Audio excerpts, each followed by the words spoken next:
Sir, isolation ওয়ার্ডের করিডোরে সিসিটিভিতে একজনকে হাঁটতে দেখা যাচ্ছে। আমি বললাম, কোন রোগী? ওপাশ থেকে উত্তর এলো, স্যার, করিডোরে একজনই আছেন, কিন্তু ক্যামেরার লাইভ ফিডে তার ছায়া আছে, আর পাশের ক্যামেরায় একই করিডোরে আরেকটা ছায়া দেখা যাচ্ছে।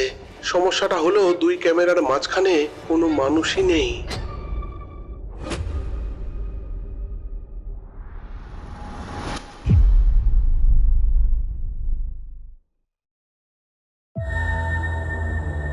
প্রেত পক্ষ এখানে স্বাভাবিক একটি বিভ্রম।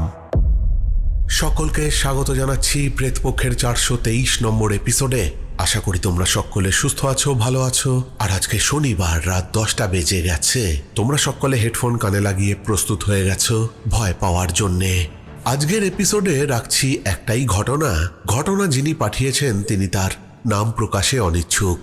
তবে আমি একটা কাল্পনিক নাম ব্যবহার করছি, ডক্টর ব্যানার্জি, এবং উনি এই ঘটনায় থাকা অনেকের নাম বদলে দিয়েছেন। ঘটনা হতে চলেছে জমজমাট, তাই বেশি দেরি না করে চলে যাচ্ছি আজকের প্রেতপক্ষের 423 নম্বর এপিসোডের ঘটনায়। বাংলার প্রত্যন্ত অঞ্চলের একটি সরকারি হাসপাতালের এই ঘটনাটা শুরু করার আগে একটা কথা বলে রাখি।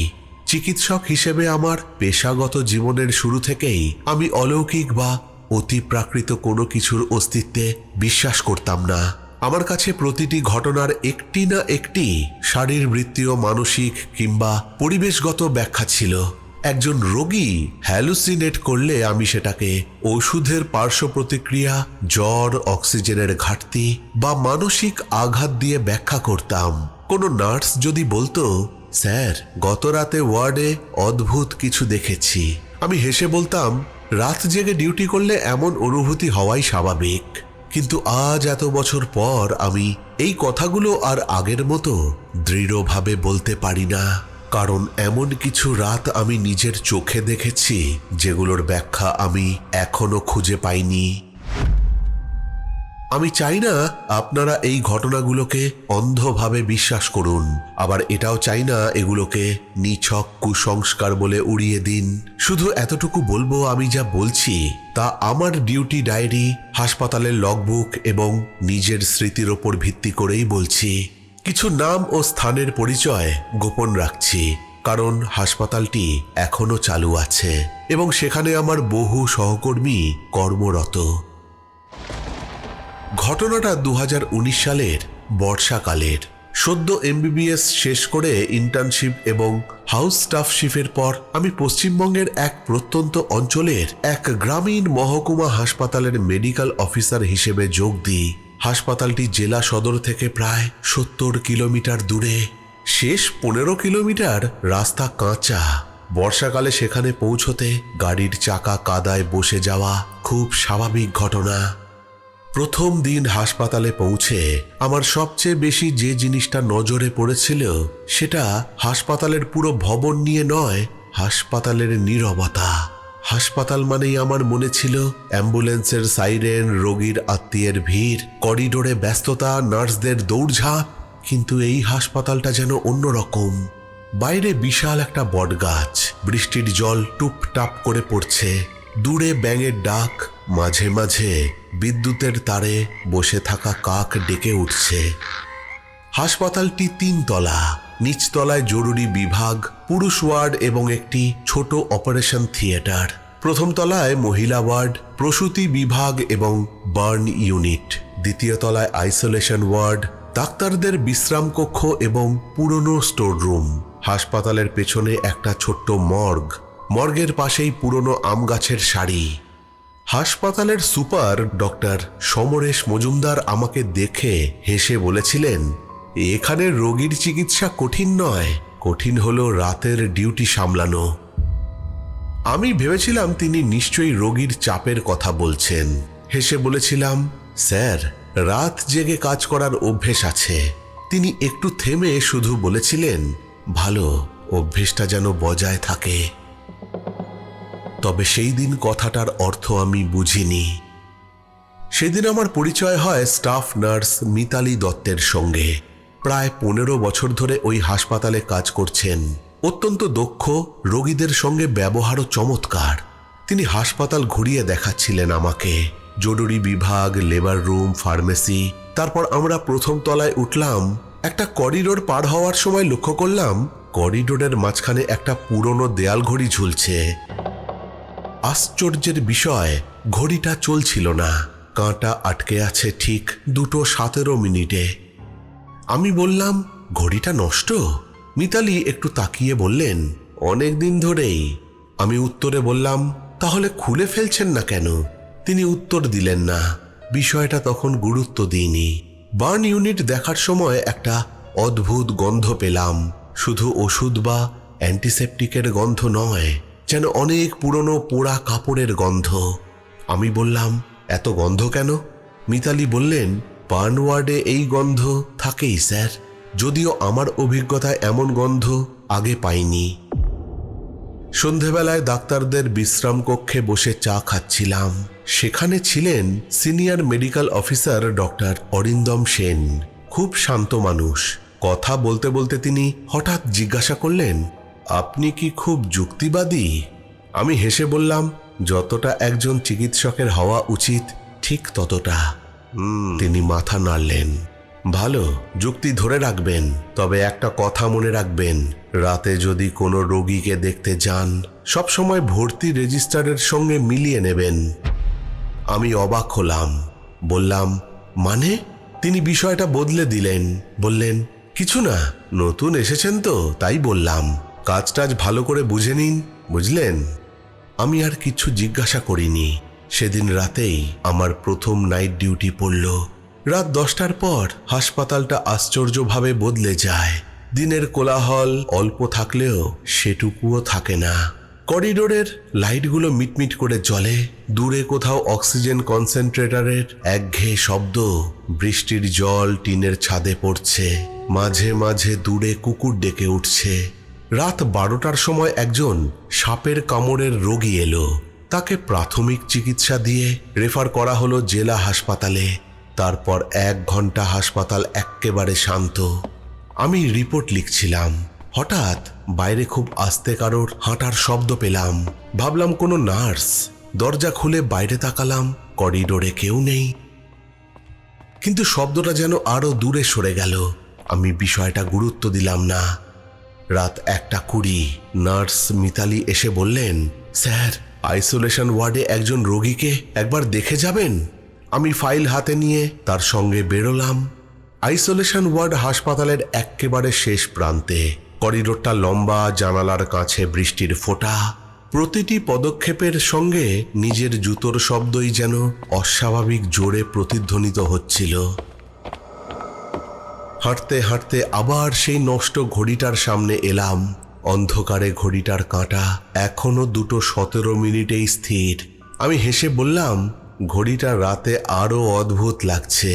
মিতালি কোনো উত্তর দিলেন না, শুধু হাঁটা চালিয়ে গেলেন।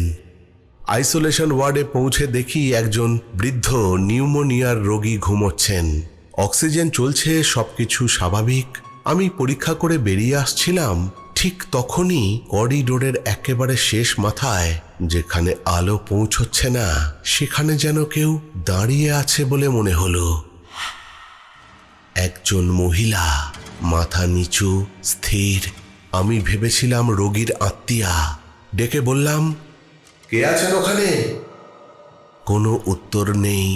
আবার বললাম, এত রাতে এখানে দাঁড়িয়ে কেন?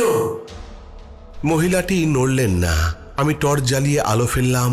আলো পৌঁছানোর আগেই করিডোরের লাইট একবার দপ করে নিভে আবার জ্বলে উঠল। আর আলো স্থির হওয়ার পর সেখানে আর কেউ ছিল না। আমি কিছুক্ষণ স্থির হয়ে দাঁড়িয়ে রইলাম। নিজেকে বললাম, চোখের ভুল, আলো আঁধারির বিভ্রম। চিকিৎসক হিসেবে এটাই ছিল সবচেয়ে যৌক্তিক ব্যাখ্যা। কিন্তু ঠিক তখনই পাশ থেকে মিতালির কাঁপা গলা শুনলাম। তিনি খুব ধীরে বললেন, স্যার, আপনিও কি তাকে দেখলেন? আমি অবাক হয়ে তার দিকে তাকালাম। কাকে? মিতালি কিছুক্ষণ চুপ করে থেকে ফিসফিসিয়ে বললেন, আপনি নতুন, তাই এখন সব বলছি না, কিন্তু আজ রাতটা যদি কোনোভাবে শান্তিতে কেটে যায় তাহলে কাল সকালে আপনাকে এই হাসপাতালের বার্ন ওয়ার্ড আর মর্গ সম্পর্কে কিছু কথা বলবো, যেগুলো নতুন ডাক্তারদের প্রথম দিন কখনো বলা হয় না। তিনি কথা শেষ করতেই হাসপাতালের একেবারে অন্য প্রান্ত থেকে ভেসে এলো এক তীক্ষ্ণ, ক্ষীণ কিন্তু স্পষ্ট নারী কণ্ঠের আত্মচিৎকার।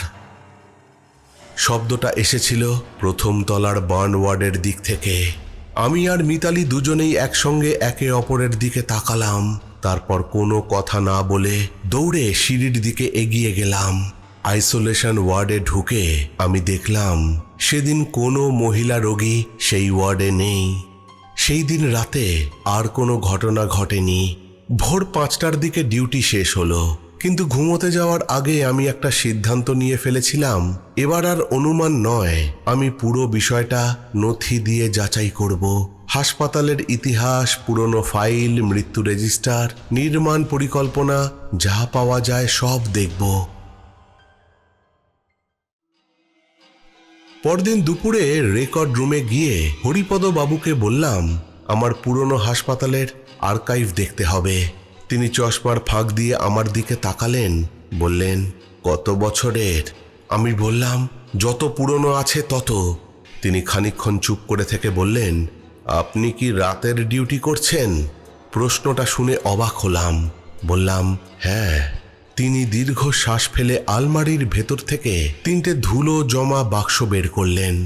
বললেন, সব উত্তর নাও পেতে পারেন, তবে কিছু প্রশ্নের শুরু হয়তো পেয়েই যাবেন। প্রথম বাক্সে ছিল পুরনো নির্মাণের কাগজ, দ্বিতীয়টাতে প্রশাসনিক নথি, তৃতীয় বাক্সে ছিল পুরনো সংবাদপত্রের একটা কাটিং, একটা হলদে হয়ে যাওয়া কাগজে বড় শিরোনাম, রাতের আগুনে গ্রামীণ স্বাস্থ্যকেন্দ্রে প্রাণহানি। খবরটা প্রায় 27 বছর আগের। রাত 2টো নাগাদ পুরনো স্বাস্থ্যকেন্দ্রের একটি অংশে বৈদ্যুতিক শর্ট সার্কিট থেকে আগুন লাগে। 2 জন রোগীকে জীবিত উদ্ধার করা হয়। একজন মহিলা গুরুতর দগ্ধ অবস্থায় মারা যান। একজন ওয়ার্ড অ্যাটেন্ডেন্ট ধোঁয়ায় অজ্ঞান হয়ে যান। সংবাদটি ছোট, কিন্তু নিচে একটি লাইন আমার চোখ আটকে দিল। ঘটনার পর হাসপাতালের উত্তর পূর্ব করিডোর সাময়িকভাবে বন্ধ রাখা হয়। মনে মনে বললাম, উত্তর পূর্ব করিডোর, এটাই কি এখানকার সেই পুরনো করিডোর? এরপর আমি পুরনো বিল্ডিং প্ল্যান খুললাম। প্রথমে কিছুই বুঝতে পারছিলাম না, তারপর বর্তমান ভবনের নকশার সঙ্গে মিলিয়ে দেখতেই শরীর শিউরে উঠল। আজ যেখানে 2য় তলার পরিত্যক্ত করিডোর, সেই জায়গাতেই এক সময় ছিল পুরনো বার্ন কেবিন। আর যেখানে এখন আইসোলেশন ওয়ার্ড, সেটা আগে ছিল হাসপাতালের সাধারণ মহিলা ওয়ার্ড। নকশায় পরিষ্কার লেখা, বেড 1, 2, 3, 4, 5, 6, 7। আমি কয়েক সেকেন্ড কাগজটার দিকে তাকিয়ে রইলাম। বর্তমান আইসোলেশন ওয়ার্ডে 6টা বেড, কিন্তু পুরনো মহিলা ওয়ার্ডে তখন 7টা বেড ছিল। আমি মৃত্যুর রেজিস্টার দেখতে চাইলাম। অনেক খোঁজাখুঁজির পর একটা মোটা খাতা পাওয়া গেল। সেই আগুন লাগার দিনের এন্ট্রি। 2 জন আহত, 1 জন মৃত। মহিলার নাম মৃণালিনী হালদার, বয়স 34, ভর্তি অবস্থান মহিলা ওয়ার্ড, বেড নম্বর 7। আমার হাত অনিচ্ছাকৃতভাবে থেমে গেল। সেদিন সন্ধ্যায় সব কাগজ নিয়ে আমি ডক্টর অরিন্দম সেনের কক্ষে গেলাম। তিনি চুপচাপ সব শুনলেন, তারপর অনেকক্ষণ নীরব থেকে বললেন, এবার আপনাকে একটা কথা বলার সময় হয়েছে। আমি অপেক্ষা করলাম। তিনি জানলার বাইরে তাকিয়ে বলতে শুরু করলেন, প্রথমবার আমি ওকে দেখি 2014 সালে। পূর্ণিমার রাত ছিল। আমি ভেবেছিলাম রোগী ওয়ার্ড থেকে বেরিয়ে গেছেন, পিছু নিয়েছিলাম, কিন্তু করিডোরের শেষে পৌঁছে দেখি কেউ নেই।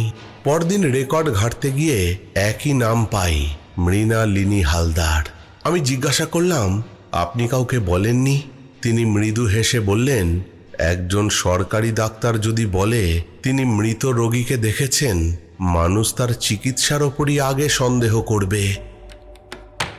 ডক্টর অরিন্দম আলমারির ভেতর থেকে এবার আরেকটা পাতলা ডায়েরি বের করলেন। কালচে চামড়ার মলাট, ভেতরে লেখা ডক্টর অমিত রায়, হাসপাতালের সাবেক মেডিকেল অফিসার।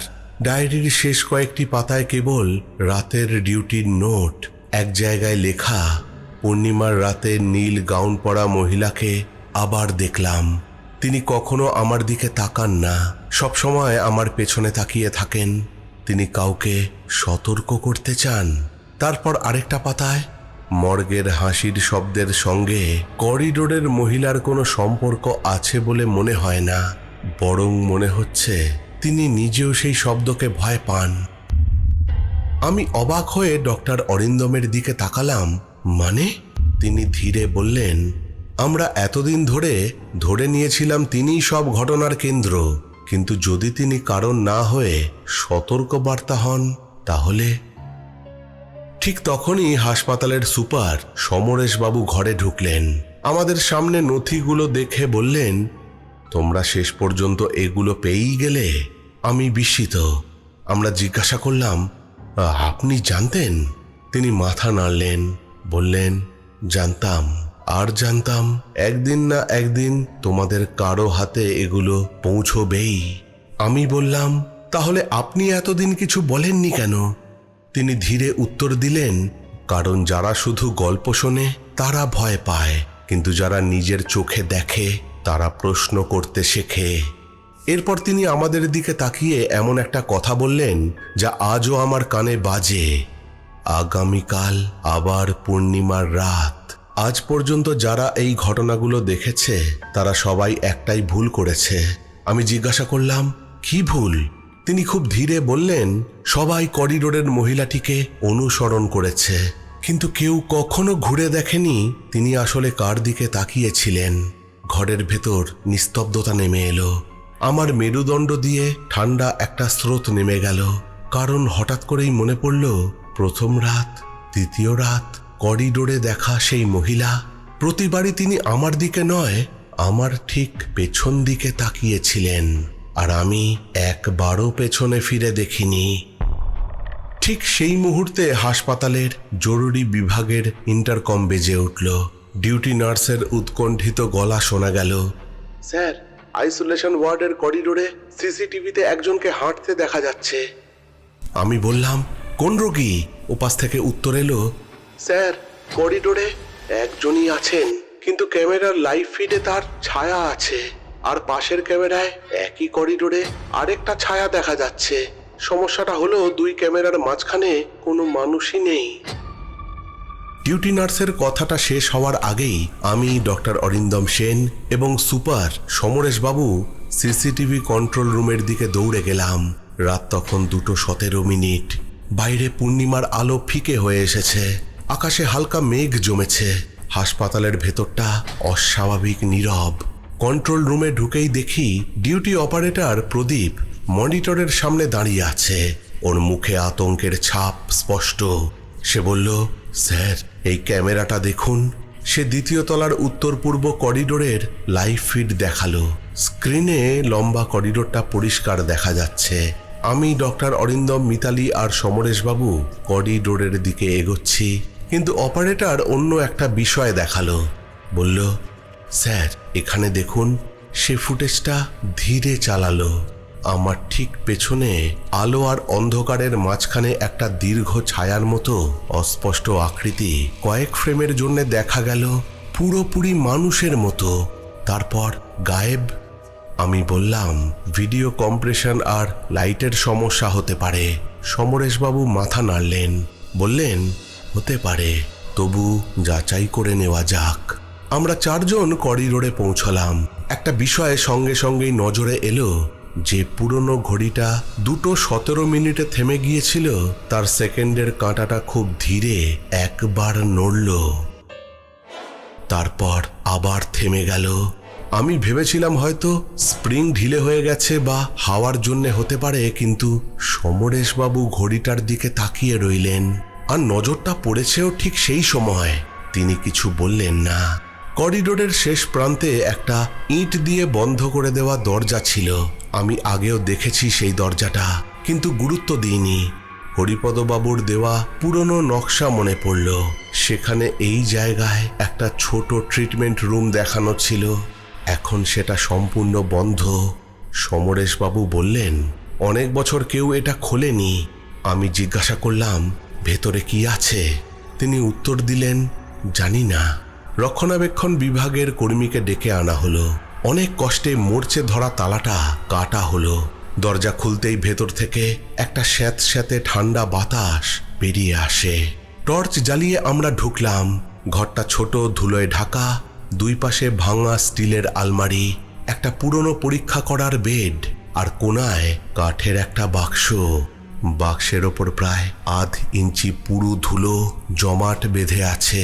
মনে হচ্ছিল বহু বছর কেউ এখানে আসেনি। বাক্স খুলতেই কিছু পুরনো নথি, কয়েকটা সাদা কালো ছবি আর একটা ডিউটি রেজিস্টার পাওয়া গেল। ছবিগুলোর একটায় পুরনো হাসপাতালের একটা মহিলা ওয়ার্ড, 7টা বেড, প্রতিটা বেডে নম্বর লেখা। শেষের বেডে 7 নম্বর। আরেকটা ছবিতে হাসপাতালের কর্মীরা দাঁড়িয়ে, ছবির নিচে তারিখ লেখা। আগুন লাগার ঠিক 1 মাস আগের ছবি। আমি একে একে মুখগুলো দেখছিলাম। হঠাৎ একটা জায়গায় থেমে যাই। একজন নার্স, নীল ইউনিফর্ম, মুখটা অদ্ভুত পরিচিত লাগছিল। মিতালীও ছবিটার দিকে তাকিয়ে বললেন, স্যার দেখুন। আমি বললাম, কি? তিনি খুব ধীরে ছবির একটা কোণায় আঙুল রাখলেন। সেখানে দাঁড়িয়ে থাকা নার্সটির মুখ আর আমরা করিডোরে যে মহিলাকে দেখেছি, দুজনের চেহারার মধ্যে বিস্ময়কর মিল ছিল। কিন্তু ছবির পেছনে লেখা নামটি ছিল স্টাফ নার্স মৃণালিনী হালদার। আমি হতভম্ব হয়ে গেলাম। মৃত্যু রেজিস্টারে যাকে রোগী হিসেবে উল্লেখ করা হয়েছিল, এই ছবিতে তিনি একজন নার্স। আমরা আবার রেজিস্টার খুললাম। খুব মন দিয়ে পড়তে পড়তে ডক্টর অরিন্দম বললেন, দাঁড়ান। তিনি একটা পাতায় আঙুল রাখলেন।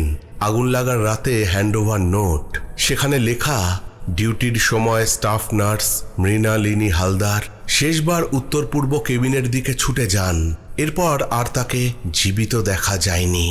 আমি মৃত্যুর রেজিস্টারের সঙ্গে মিলিয়ে দেখলাম, দুটো নথিতে তথ্য এক নয়। একটিতে তিনি রোগী, অন্যটিতে তিনি নার্স। সমরেশবাবু দীর্ঘশ্বাস ফেলে বললেন, সম্ভবত তৎকালীন বিশৃঙ্খলায় নথিতে ভুল হয়েছিল। একটি ভুল পরিচয়, যেটা আর কখনো সংশোধন করা হয়নি। আমি ঘর থেকে বেরিয়ে করিডোরে এলাম। ঠিক তখনই হাসপাতালের মূল ভবনের বিদ্যুৎ কয়েক সেকেন্ডের জন্য চলে গেল। জেনারেটর চালু হতে 10-12 সেকেন্ড সময় লাগে। সেই কয়েক সেকেন্ড পুরো হাসপাতাল নিস্তব্ধ, অন্ধকার। শুধু জানালা দিয়ে পূর্ণিমার আলো ঢুকছে। আমি অনুভব করলাম যেন করিডোরে আমরা 4 জন নই, আরও কেউ আছে।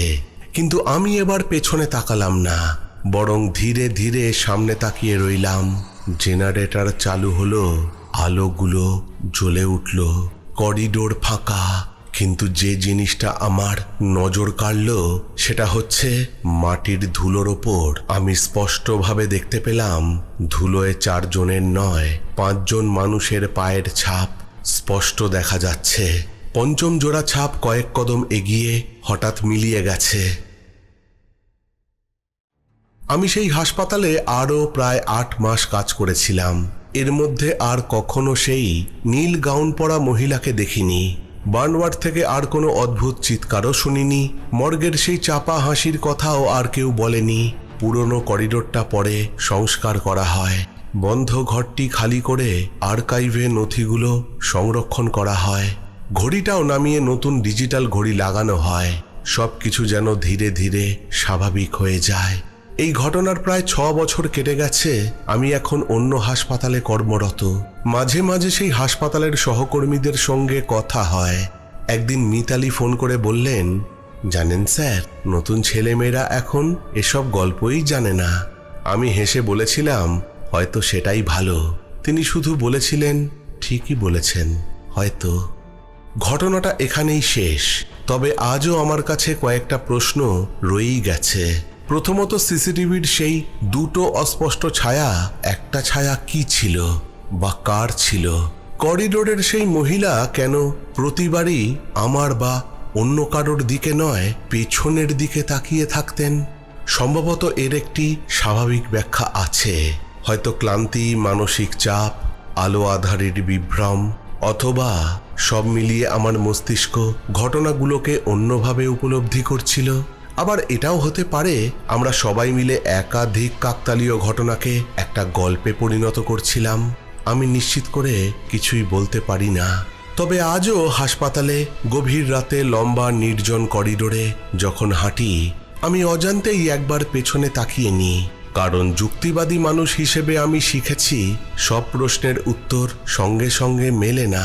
আর কিছু নীরব করিডোর হয়তো শুধু ইট সিমেন্ট দিয়ে তৈরি হয় না, সেগুলো তৈরি হয় মানুষের স্মৃতি, ভুলে যাওয়া নথি, অসমাপ্ত দায়িত্ব আর অমীমাংসিত প্রশ্নের স্তর দিয়ে।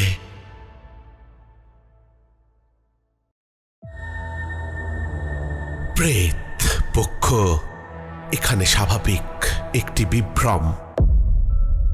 অদ্ভুত একটা ঘটনা পাঠিয়েছে আমাদের নাম না জানা বন্ধু। তিনি তার নাম প্রকাশে অনিচ্ছুক, কিন্তু দুর্ধর্ষ একটা ঘটনা তিনি উপহার দিয়েছেন। তোমরা অবশ্যই কমেন্ট করে জানাবে যে তোমাদের কেমন লাগলো ঘটনাটা। যারা নতুন আমার ঘটনা শুনছো অবশ্যই সাবস্ক্রাইব করে জয়েন করে যেও আমাদের পরিবারে। চলে এসেছি একেবারে এপিসোডের শেষে, চলে যাব একটু শাউট আউটের দিকে। কমেন্ট করেছে শান্তার দুনিয়া, লিখেছে ও রাজদা 421 নম্বর এপিসোডের ভয়ঙ্কর ঘটনা শোনার জন্য চলে এলাম। এই ভয়ঙ্কর ঘটনায় কমেন্ট করতে অনেকটা দেরি হয়ে গেল, কারণ তোমার দাদা ভাইয়ের শরীর খুব খারাপ, তাই হাসপাতাল ঘর করতে করতে ঘটনা শোনার সময় পাইনি। তোমার হাজব্যান্ডের দ্রুত আরোগ্য কামনা করছি। কমেন্ট করেছে গীতা গোস্বামী, আলাপন চক্রবর্তী, নন্দিতা পাল, অপূর্ব প্রামাণিক, প্রতনু ব্যানার্জি, রুমি রয়, সুদেশনা সিনহার রয়, শঙ্করী সরকার, অজন্তা হোড় লিখেছে প্রথম ঘটনাটা খুব অদ্ভুত এবং অবাক করা একটা ঘটনা, আর দ্বিতীয় ঘটনাটা খুব ভয়ের ঘটনা। কে আলো জ্বালাচ্ছিল? কমেন্ট করেছে বুবুন ঘোষ, লিখেছে দাদা আপনি কেমন আছেন? আমি খুব ভালো আছি। কমেন্ট করেছে জয় দাস। মিঠু পাত্র লিখেছে রাজদা তোমার ঘটনা মানেই ভয় পাওয়া, তুমি কেমন আছো? আমি খুব ভালো আছি, তোমরাও খুব ভালো থেকো। এই সবকটা কমেন্টই এসছে ঘন অযোধ্যা পাহাড়ে একাকী এক অভিযাত্রীর শোনা ভুতুরে শীষের ঘটনা প্রেতপক্ষের 421 নম্বর এপিসোডকে উদ্দেশ্য করে। তাহলে আজকের মতো এখানেই শেষ করছি। ফিরে আসবো পরের সপ্তাহে নতুন কোনো ঘটনা নিয়ে। ততক্ষণের জন্য তোমরা সকলে ভালো থেকো। Love you all, tata.